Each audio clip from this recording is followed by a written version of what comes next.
أهلا وسهلا بيكم أعزائي مشاهدين ومتابعين قناتنا اليوم. النهاردة معادنا مع فيديو جديد. من حوالي 10 أيام تقريبا أو 12 يوم طلع مرتضى منصور قدام الناس كلها وقدام صحفيين وناس بتصور وشتم البابا تودروس وقال عليه كلمة مش كويسة لما قال لم عيالك أحسن لك وأحسن لهم. طبعا الدنيا قامت وما قعدتش، وناس كتير اتكلمت على الموضوع ده، وناس كتير علقت، وناس كتير قالت ان الكلام ده ما يصحش، وازاي يتكلم على قامة كبيرة زي قداسة البابا تودروس بالشكل ده، وازاي يقول لواحد في القامة دي لم عيالك احسن لك واحسن لهم، ويعتبروا ان ده نوع من التهديد، ويعتبروا ان دي حاجة لا تليق بأي شكل من الأشكال. طبعا الناس كان عندها حق في اللي قالته، والناس كانت شايفة ان اللي حصل ده هو إهانة كبيرة وبالغة لقداسة البابا تودروس. على فكرة مش دي المشكلة في ان مرتضى منصور شاف ان هو ما عملش حاجة، شاف ان هو ما قالش اي حاجة غلط، بل بالعكس هو بيحاول يطلع الترند على حساب البابا. هو ده اللي هو شافه، وشاف ان الموضوع عادي وما فيهوش اي مشكلة. ولكن طلع بعد كده وقال ان هو هيقدم اعتذار على اللي حصل، وان هو ما خدش باله، وان الكلام خانه، وان حاجات كتير كده ما خدش باله منها. ولكن طبعا نفس الناس اللي كانت مش موافقة على اللي هو عمله ما زالت برضو مش موافقة على اعتذاره، وقالت له اعتذارك مش مقبول. انت لما تغلط في واحد صاحبك وتعتذر له يسامحك، لكن لما تغلط في رمز وطني ما فيهاش سماح. احنا نسامح لما تغلط في واحد صاحبك، لما تغلط في زميلك، لما تغلط في مراتك، لما تغلط في حد من الشارع، لما تغلط في الناس اللي انت بتقعد تشتمهم ليل ونهار وسيدياتك معايا والحاجات دي معايا. الناس دي تسامحك او ما تسامحكش دي حاجة ترجع لهم. لكن لما تغلط في واحد زي البابا تودروس يبقى انت فعلا محتاج وقفة، ومحتاج تعرف ان مش كل حد ينفع تتكلم معاه، ومش كل الناس ينفع تقول لها اي حاجة في اي حاجة. ناس كتير جدا استاءت من الموضوع، وناس كتير جدا برضو علقت على الموضوع ده، وشافت ان اللي حصل ده لا يليق ابدا. لدرجة ان في واحد من الناس كان بيتكلم على الموضوع ده وبيقول هو انت مفكر ان اللي انت عملته ده كأنك عملته مع سما المصري تقعدوا تخبطوا في بعض؟ خلي بالك سما المصري الوحيدة اللي بتعرف تاكل معاك وبتعرف تديك على دماغك. ده فعلا في حد قال له كده بالنص، وفعلا تقريبا كان عنده حق. يعني هو تقريبا ما كانش بيعمل حساب غير لسما المصري، لانها فعلا كانت بتديله على دماغه من فترة كبيرة من ايام ما كانت موجودة في الساحة. فبيقول ان هي دي فعلا اللي كانت بتسلك معاه. لكن البابا تودروس لان هو عارف ان هو انسان محترم جدا جدا جدا، وعمره ما يرد الاساءة باساءة، فهو بيتكلم عليه بقلب جامد، وعارف ان كده كده محدش هيرد عليه رد مش كويس. لكن البابا تودروس لما اتسأل عرفت يا سيدنا باللي حصل؟ قال عرفت.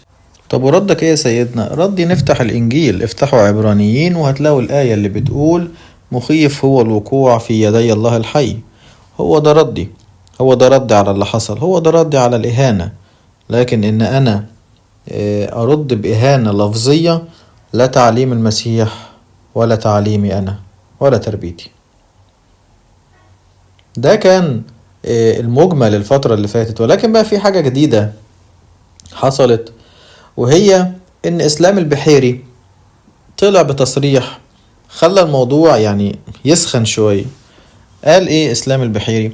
قال نفس الكلام اللي اتقال قبل كده من الناس لما قالوا له ان انت محتاج واحدة زي سما المصري هي اللي تيجي ترد عليك.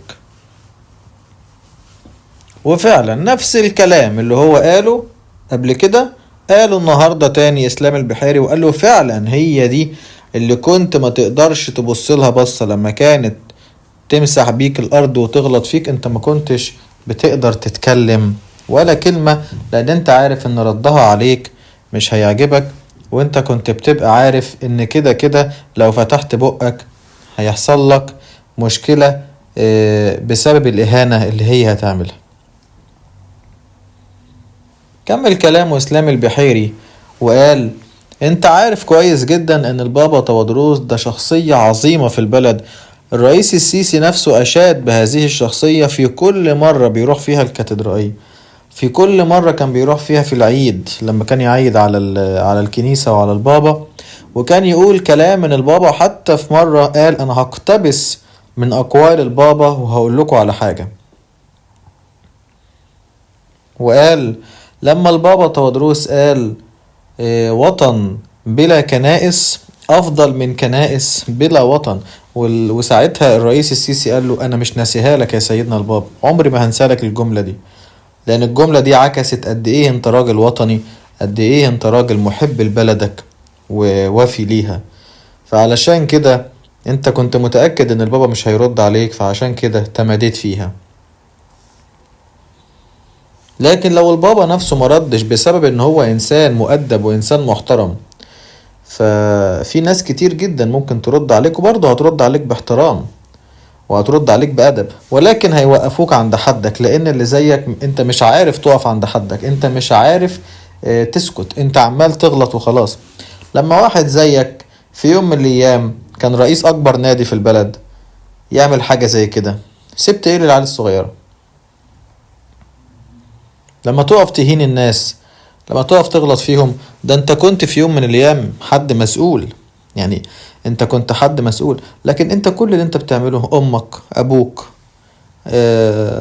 روحي موتي سيديهاتك معايا، ده كل اللي انت بتعمله من ساعة ما عرفناك ومن ساعة ما شفناك، وانت ما وراكش غير الكلام ده، كل بذاءة وكل اهانة للناس اللي حواليك. والنهاردة جيت تخبط في رمز من رموز هذه الدولة العظيمة، البابا تودروس، البلد ما شافتش منه الا كل خير ومساندة ومؤازرة. يجي واحد زيك يغلط فيه بمنتهى البساطة علشان بس تاخد اللقطة، علشان تاخد الشو. لكن لو سما المصري هي اللي كانت مكانه كانت نزلت شرشحت لك في نص الشارع. لكن البابا تودروس راجل مؤدب ملوش في الحاجات دي، هو اقصى حاجة ممكن يعملها يقولك يعني ربنا هيتكلم، ربنا هيتصرف، ربنا هيتدخل. لكن انت مش عايز حد من النوعية دي، انت عايز حد تغلط فيه غلطة تاخد قدامها 80 غلطة، وساعتها تعرف ان الله حق، وساعتها تقف عند حدك، ما تتكلمش تاني وما تخبطش تاني، علشان ساعتها تعرف ان مش اي حد ينفع تتكلم معاه، ومش اي حد ينفع تخبط فيه. وان كنت انت فاكر ان بالحبة اللي انت بتعملهم قدام الكاميرات دول هياكلوا مع الناس، يبقى انت غلطان، انت غلطان. لما تطلع تاخد اللقطة بانك تشتم الناس وتهين الناس، انت غلطان. نتمنى ان انت تنزل اعتذار رسمي وتطلع قدام الناس كلها تعتذر اعتذار يليق بقداسة البابا، زي ما انت هنته اهانة لا تليق بيه ابدا. وبكده نكون وصلنا لنهاية الفيديو. ما تنسوش تعملوا سبسكرايب للقناة وتفعلوا زر الجرس علشان يوصلكوا كل فيديوهاتنا الجديدة.